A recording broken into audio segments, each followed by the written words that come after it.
ये तो पढ़ा ना दिए, कितना बार मुतेगा? ठंडा के दिन है कम मुतो, रजाई उजाई में न मुत। हाँ, कभी कभी देखिए कोई बच्चा बरसियान भी हो जाता है तब भी पेशाब वो अथिए पर करता है, बिछौने पर। ठीक है, तो भी एक बीमारी है, वो भी एक क्या है, बीमारी। ठीक है, एगो हमारे घर में तेज लड़का था, नाम नहीं याद आ रहा है, उसको रेगुलर पेशाब हो जाता, तो लड़का इतना तेज कि रात में पेशाब करे तो पेंटे बदल दे। अब दूसरा पैंट वही पहन लिया, अपन पैंटवा दूसरा के पहना दे। समझे कि नहीं? तो कितना तेज लड़का, समझ में आया? तो तू लोग बेच कभी हगास उगास लगे तो हक देना पैंट में, दूसरे में बदल देना। समझा? चलो, बाघ उपभोक्ता है। देखिए, बाघ उपभोक्ता है। देखिए, उपभोक्ता मतलब किसको खाता? जैसे पहला तो घास हो गया और दूसरा हिरन हो गया, उसके बाद हिरन को ना बाघ खाएगा। तो कौन सा है, प्रथमक पोषीय, द्वितीय या तृतीय? तो तृतीय ना हुआ।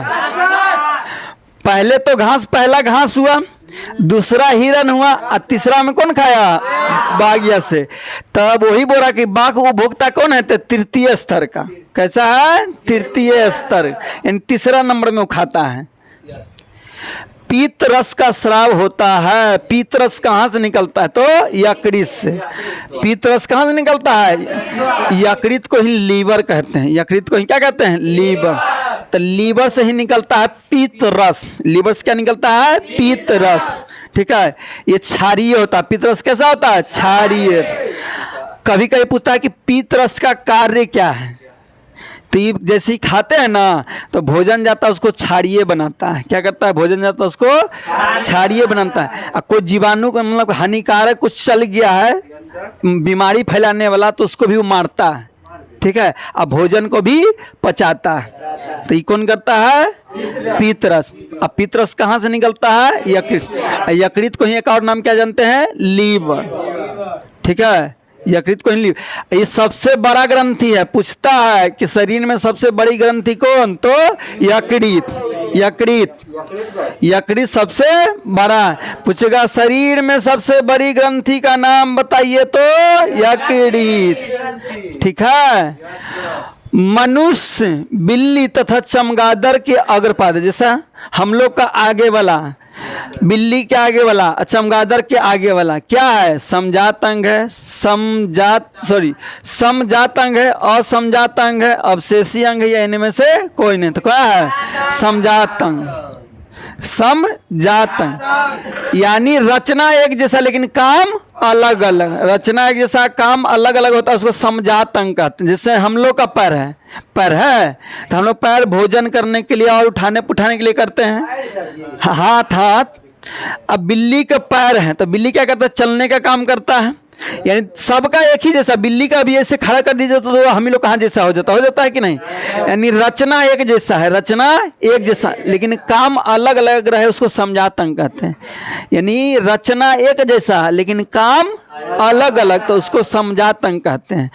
तो देखिए, हम लोग का आगे वाला हाथ है तो आगे वाला पैर, हाथ हुआ तो ये खाने के लिए, कोई सामान उठाने के लिए काम आता है। बिल्ली के आगे वाला पैर तो चलने का काम आता है। और चमगादड़ के आगे वाला है तो उड़ने का काम। दिखता है एक जैसा लेकिन काम अलग अलग। निम्न में से कौन पुनरुद्भवन का उदाहरण? बोला पुनरुद्भवन किसमें होता है? तो हाइड्रा में। पुनरुद्भवन किसमें होता है? हाइड्रा में। एकदम पॉपुलर प्रश्न है। पुनरुद्भवन किसमें होता है? हाइड्रा में। पुनरुद्भवन किसमें होता है? हाइड्रा में। पुनरुद्भवन किसमें होता है? हाइड्रा में। कोई दिक्कत? किस जीव की जीनी संचारण संरचना कहलाती? बड़ा कौन सा जीव की जीनी, जीव है और उसका में से जीनी निकलता है, का संरचना क्या कहलाता है? जीनोटाइप, फिनोटाइप, भिन्नता या अनुवांशिक? क्या कहलाता है? जीनोटाइप। क्या कहलाता है? जीनोटाइप। कोई जीव है उसका जीनी क्या कहलाएगा? जीनोटाइप। क्या कहलाएगा? जीनोट। शरीर से निकलता है जीन, वही जीन बाल बच्चा में जाता है और कुछ उसका असर बाबू वाला या मैया वाला दिखा देता है, तो वही जो दिखाई दिया वो जीनोटाइप के कारण। ठीक है, तुमको बहुत कुछ लगता है तो जाके कर लो, अच्छा धोधा के आ जाओ। चलो आगे। निम्नलिखित में कौन ऊर्जा का अनवीकरणीय स्रोत है? ऊर्जा का अनवीकरणीय, एक होता है नवीकरणीय, एक होता है अनवीकरणीय। जो बहुत सारा है या दोबारा बनते जाए वो नवीकरणीय। जैसे पानी नवीकरणीय है, कभी खत्म होगा नहीं। सूरज कभी खत्म होने वाला है? जो कभी ना खत्म होगा वो नवीकरणीय है, तुरंत बन जाए वो नवीकरणीय है। जिसको बनने में बहुत सारा समय लगे वो सब क्या होगा? अनवीकरणीय। तो इनमें कौन है जो ऊर्जा का अनवीकरणीय? सूरज है। सूरज क्या है? नवीकरणीय। सूरज क्या है? हवा कभी खत्म होने वाला है? तो ये भी क्या है? नवीकरणीय। पेट्रोल, इसकी कहानी खत्म। सीमित है, सीमित है, धीरे धीरे क्या होते जा रहा है? खत्म होता। तो ये क्या है? अनवीकरणीय। बहता पानी सब नवीकरणीय। तो नवीकरणीय में कोई दिक्कत? जो आपको बहुत सारा है तुरंत बन जाओ नवीकरणीय। जैसे कोयला, ये सब कोयला अनवीकरणीय। कोयला हो गया, पेट्रोलियम हो गया, डीजल हो गया, ये सब अनवीकरणीय। ठीक है। एलपीजी का ये सब क्या है? अनवीकरणीय। जीवाश्म ईंधन की ऊर्जा का वास्तविक स्रोत क्या है? जीवाश्म ईंधन, जो जीवाश्म ईंधन है उसको ऊर्जा कहाँ से मिलता है? जीवाश्म ईंधन कहाँ पाया जाता है पता है? जीवाश्म ईंधन किसको कहते हैं? यानी जीव जंतु, भूकंप, ये सब आया, जमीन के अंदर दब गया, बहुत सालों तक दबता रह गया और दब के कोयला बन गया, पेट्रोल बन गया, तो ईंधन बन गया। तो उसी को जीवाश्म ईंधन कहते हैं। जैसे कोयला है तो जीवाश्म ईंधन है, क्योंकि जीव जंतु को मरने से बना है। तेल भी जीव जंतु को मर के दब, पेड़ पौधा जीव जंतु मर दब गया, उससे बना। तो सब क्या है? जीवाश्म ईंधन। ठीक है, समझ गए ना जीवाश्म ईंधन। तो अब क्या पूछा है कि जीवाश्म ईंधन को ऊर्जा कहाँ से मिलता है? नाभिकीय संलयन से, चंद्रमा या सूर्य, इनमें से कोई किससे मिलता है? सूर्य होता है, याद रखिएगा। जीवाश्म ईंधन को ऊर्जा कहाँ से मिलता है? सूरज से। रियल आंसर होता है सूरज से। ठीक है। जीवाश्म ईंधन को वास्तविक ऊर्जा कहाँ से मिलता है? सूरज से। पृथ्वी पर भी ऊर्जा किससे मिलता है? सूरज से। ठीक है।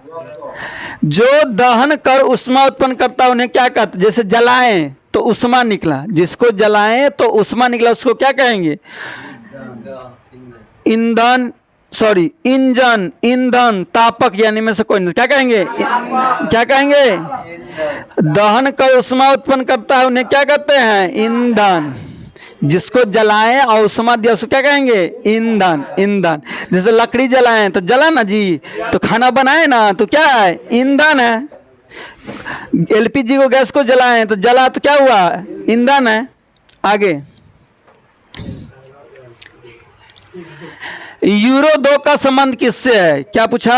यूरो 2 किसको हुआ? यूरो 2 किससे संबंध है? एक प्रोसेस है जिसका नाम है यूरो 2। तो किससे संबंध है? वायु प्रदूषण से, मृदा प्रदूषण, जल प्रदूषण, या इनमें से कोई नहीं। तो क्या होता है? वायु प्रदूषण। वायु प्रदूषण को यूरो 2 से चेक करते हैं कि कितना वायु क्या हुआ है? प्रदूषित हुआ। तो कभी पूछे कि वायु यूरो 2 का क्या उपयोग है, तो वायु प्रदूषण को मापते हैं। किसको मापते हैं? वायु प्रदूषण। कोई दिक्कत? श्वेत प्रकाश में वर्ण विक्षेपण उत्पन्न करता है, यानी श्वेत प्रकाश है, उसमें से हमको 7 रंग बनाना है, तो कौन करेगा? कांच की सिल्ली, समतल, गोलीय दर्पण या प्रिज्म? क्या होगा? प्रिज्म। याद है कि जैसी श्वेत प्रकाश या सूरज का प्रकाश प्रिज्म से गुजरेगा तो क्या भाग में बटेगा? 7 रंगों में बढ़ जाएगा। क्या रंगों में बढ़ जाएगा? 7 रंग। तो यहाँ क्या बोला? श्वेत प्रकाश में वर्ण विक्षेपण उत्पन्न करता है, तो कैसे? प्रिज्म से। ठीक है, प्रिज्म लगाइएगा, अपने 7 रंग में बढ़ जाएगा। ठीक है, ज़्यादा हंसी मजाक करोगे तो फिर हम चालू हो जाएंगे, बता दे रहे हैं। सौर ऊर्जा को सीधे विद्युत में बदलने की युक्ति क्या है? देखिए, सौर ऊर्जा, सौर ऊर्जा यानी सूरज वाला ऊर्जा, उसको कहते हैं सौर ऊर्जा। सूरज से जो ऊर्जा बना उसको क्या कहते हैं? सौर। तो हम लोग सोलर सेल लगाते हैं ना, तो सोलर सेल लगा ऊर्जा ना जमा करते हैं। सोलर सेल लगा के बैटरी में ऊर्जा जमा कर लेते हैं। सोलर सेल लगाएं तो सूरज की रोशनी को जमा किया, और जमा करके किस में दे दिया? बैटरी में दे दिया। तो ही बोल रहा है कि सौर ऊर्जा को विद्युत ऊर्जा में बदलने को कौन बदलता है? डेनियल सेल, कलेक्टो सेल, सौर सेल, या इनमें से कौन? सौर सेल। सौर सेल को हम लोग क्या कहते हैं? सूरज प्लेट कहते हैं। क्या कहते हैं? सूरज प्लेट। ठीक है। क्या लाइन कहाँ से मारेगा? जो भी डीसी करंट होता है ना, बहुत कम लाइन मारता है, और जो सूखा रहता है बहुत कम लाइन मारता है। ठीक है, करंट नहीं मार, लाइन मारना नहीं होता, करंट नहीं मारता है। तो सौर ऊर्जा को विद्युत ऊर्जा में कौन बदलता है? सौर सेल। याद रखिएगा, सौर ऊर्जा को विद्युत में बदलेगा कौन? सौर सेल। याद रखिएगा। क्या याद रखिएगा? कि सौर ऊर्जा को विद्युत ऊर्जा में बदलता है कौन? सौर सेल। और सौर सेल में एक चीज पाया जाता है, आपको बताया था, सिलिका पाया जाता है ना, सिलिकॉन। सौर सेल में क्या पाया जाता है? सिलिकॉन। सिलिकॉन, ये भी फेमस क्वेश्चन है। ये सौर सेल में किस धातु का उपयोग किया जाता है? तो किसका? सिलिकॉन का। आगे बढ़े।